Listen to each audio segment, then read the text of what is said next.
Esta terça-feira, aliás, esta quarta-feira foi marcada pela promulgação da reforma tributária e pelo avanço dos debates do Orçamento Federal de 2024, como a gente viu agora há pouco com o Bruno Pinheiro. Para falar um pouco sobre esses temas, nosso convidado agora é o deputado federal Pedro Paulo, do PSD do Rio de Janeiro. Tudo bem, deputado? Muito obrigado pela atenção, pela gentileza. Bem-vindo.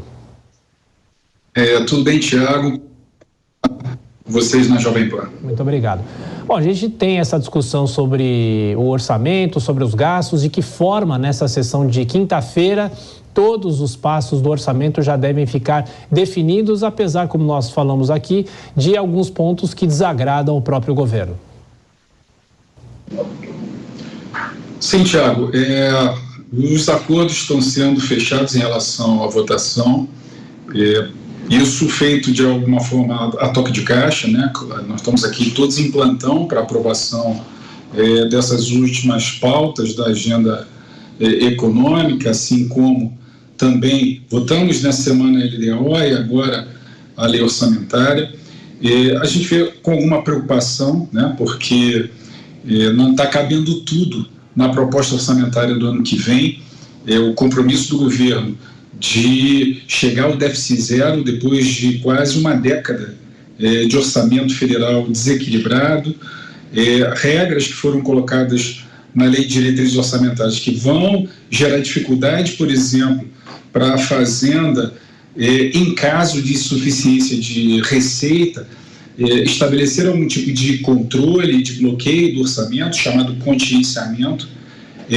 Ao mesmo tempo, os gastos não param de crescer, os gastos, os programas, a aceleração da despesa. Então, eu vejo com alguma preocupação, acredito que o governo, logo no início do ano que vem, vai ter que colocar aí, tirar da manga, mais um pacote de aumento de receita ou, quem sabe, aquilo que muitos como eu defendem, algum controle da despesa na busca de um equilíbrio fiscal, na busca do cumprimento do orçamento, porque são duas tarefas. Uma é equilibrar o orçamento e atingir a meta que o próprio governo se estabeleceu e agora foi aprovada, de déficit zero. A outra é cumprir o orçamento do ano que vem, dado a receita que vem mostrando enfraquecimento na arrecadação. Hoje, por exemplo, foram divulgados os dados oficiais da arrecadação no último mês e a gente vê desaceleração da arrecadação. Então, nós vemos com preocupação não só a lei de diretrizes que foi aprovada, mas como o orçamento que será aprovado amanhã. Deputado Pedro Paulo, a pergunta agora de Dora Kramer, que está no Rio de Janeiro. Dora. Boa noite, deputado. Eu não vou falar de orçamento, não. Eu quero falar do governador Cláudio Castro, que hoje teve os sigilos, foi aí de alguma forma envolvido numa operação que busca esclarecer situações de corrupção, situações de propina, teve sigilos telemático, bancário, quebrados, enfim. Mas a minha questão é mais ampla, deputado. Como natural e moradora do Rio de Janeiro, é o 7º governador, se a minha conta não está errada, do Rio de Janeiro, envolvido em casos criminais. Eu sei que a situação de segurança, corrupção, isso acontece no país todo, mas desta maneira, no Rio de Janeiro, essa quantidade de governadores, o que o Rio de Janeiro tem de diferente, de peculiar? Por que isso acontece aqui?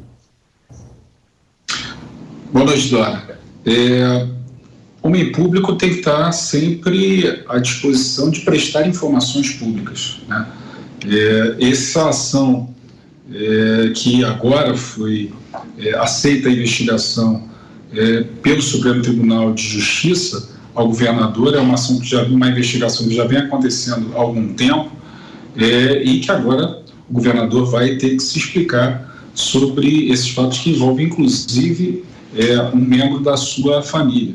É muito triste que o governo, que o Estado do Rio de Janeiro venha sucessivamente tendo esse tipo de episódios com os governos estaduais, mas, enfim, a gente tem que ser garantido ao governador o amplo direito de defesa, isso está na nossa Constituição e ele vai ter que se explicar nos autos do processo.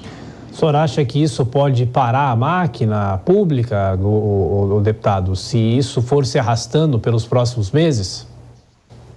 Olha, não há dúvida que isso gera problemas políticos para o governador, mas o Estado tem que continuar. O Estado que está sob regime de recuperação fiscal, o Estado, por exemplo, que aprovou a lei orçamentária, já que nós começamos falando sobre orçamento, e que aprovou o orçamento do ano que vem com um déficit que chega a cerca de 8 bilhões de reais, com um Estado que tem o caixa, que foi praticamente, se acabou os recursos disponíveis da venda da nossa última empresa pública estadual rentável, a SEDAI. Então, vai ter que se discutir como se o Estado vai manter serviços regularizados, pagamento de pessoal, pagamento de fornecedores. Inclusive, há uma discussão aqui no Congresso Nacional de uma revisão do regime de recuperação fiscal que não está sendo proposto exclusivamente pelo Rio de Janeiro, também pelos outros estados que estão dentro do regime de recuperação fiscal. Há uma proposta de Minas, há uma proposta do Rio Grande do Sul e há uma proposta também do Rio de Janeiro. Então, é algo que, claro que esse ambiente político, onde tem essa estabilidade, uma investigação aberta contra o governador do Estado, gera problemas políticos, mas o Estado tem que seguir as suas tarefas de recuperação fiscal, de combate à criminalidade, investimentos na educação, na saúde, enfim. Vai ter que seguir um dia após o outro aí o Estado, seguir a vida, porque não tem jeito. Dora?